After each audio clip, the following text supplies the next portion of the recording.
Welcome back, everyone. Today we're taking a look at the Nosferatu Primogen, Omnis. I want to apologize in advance as there are just not a lot of pictures of Omnis floating around, so the video itself may be a little bit more repetitive than I usually like to make them. This may be something that happens with a few character videos, as some characters just do not have art available publicly at the moment, so please bear with me when that happens. Without further ado, let's begin. Omnis is the mysterious Nosferatu Primogen who acts as a spymaster for Prince Marcus along with their network of agents. Omnis prefers they-them pronouns, and they wear a mask to conceal their face and their voice is modulated. They also appear to accept it, at least from Prince Marcus, whom they respect greatly. Very few people have seen what hides behind their mask. They approach situations with ample caution and are naturally wary of most others. Omnis is highly analytical and logical in their mannerisms and approach, seeking the truth above all other concerns. Due to their untrusting nature, Omnis employs an incredibly elaborate recruitment process for their agents. Despite the Camarilla blanket ban on most forms of communication technology, Omnis still relies heavily on tech to perform their duties. They believe that the ease of acquiring information in modern nights is both an opportunity and a threat for the kindred.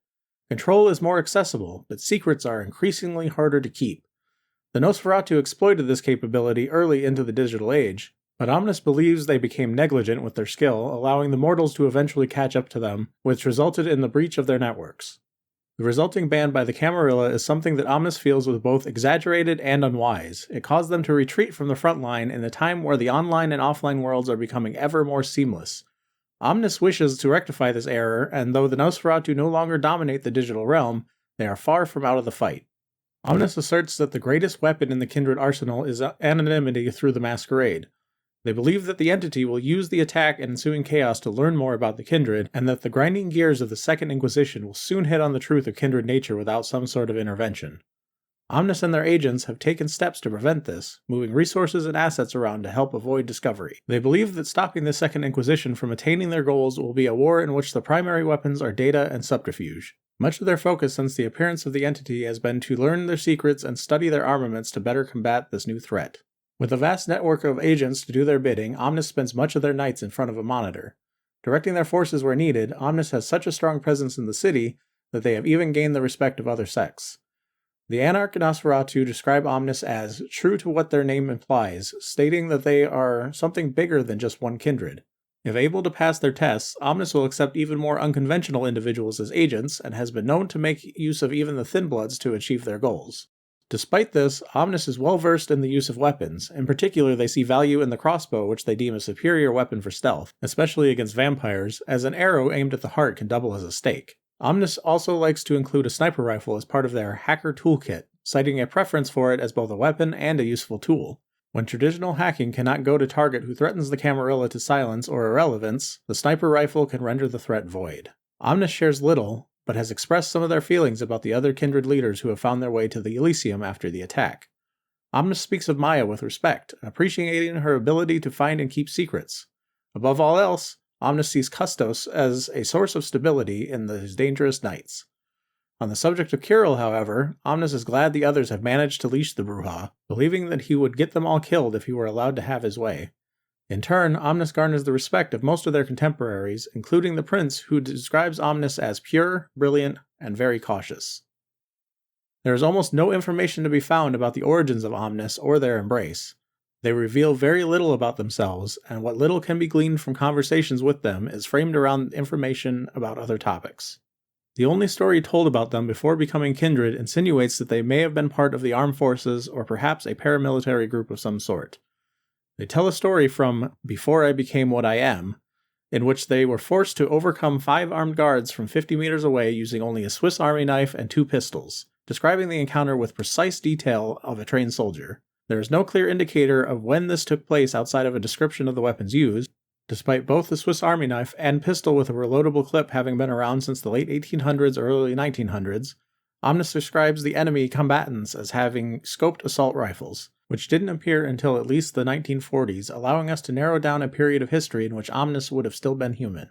The next we hear of Omnis, they have already become kindred, taking place several decades ago. We learn they took part in experiments to reduce the effects of the phenomenon known as the keening in Saudi Arabia. In a joint effort between the Nosferatu and the Tremere, they developed a powder that could mitigate some of the effects. In modern nights, Omnis conducted field tests and discovered that the same powder allowed for limited protection from the red gas being used in Prague, which produces symptoms reminiscent of the keening.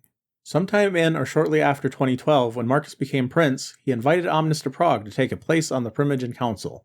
Despite Prague having a Nosferatu prince for hundreds of years, Omnis believed that Joseph Zvi did not act in the favor of his clan, likely as a result of his need to constantly keep the Zamichi Methuselah Shagra appeased, allowing him room for little else. When Zvi fell, the Nosferatu were left with no direction and became listless. Omnis felt that though many of them were very capable, they had lost sight of the thing that allows the Nosferatu to excel: collaboration.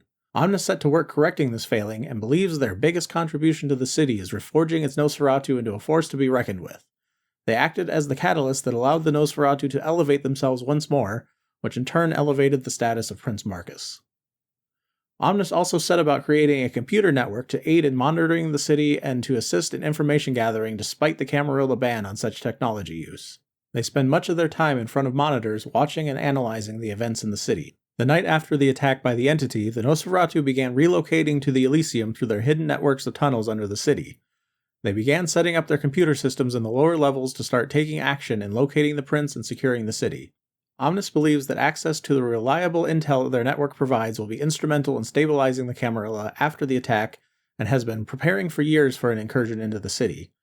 They and the other Nosferatu have already set about wiping sensitive data, moving resources, and activating emergency plans in reaction to the situation. Utilizing his networks of agents, Omnis has provided key intel advancing knowledge of the situation as it currently stands. They set about inspecting entity tools and armaments and discovered, based on modifications to some of their weapons, that the entity are more aware of how the kindred work than Omnis would like to admit. However, they are certain that the group is still missing key information or were possibly unwilling to modify their weapons too much to avoid attracting the scrutiny of other mortals. Another such discovery was made upon analyzing the contents of the blood syringes that began to appear around Prague, attempting to discover how they improve the ability for kindred to heal themselves.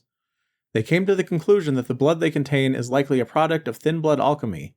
Furthermore, the blood in the syringes appears to come from a single source, likely a thin blood female with children, as the analysis shows large quantities of prolactin in the concoction, and every sample tested contains trace amounts of the same DNA.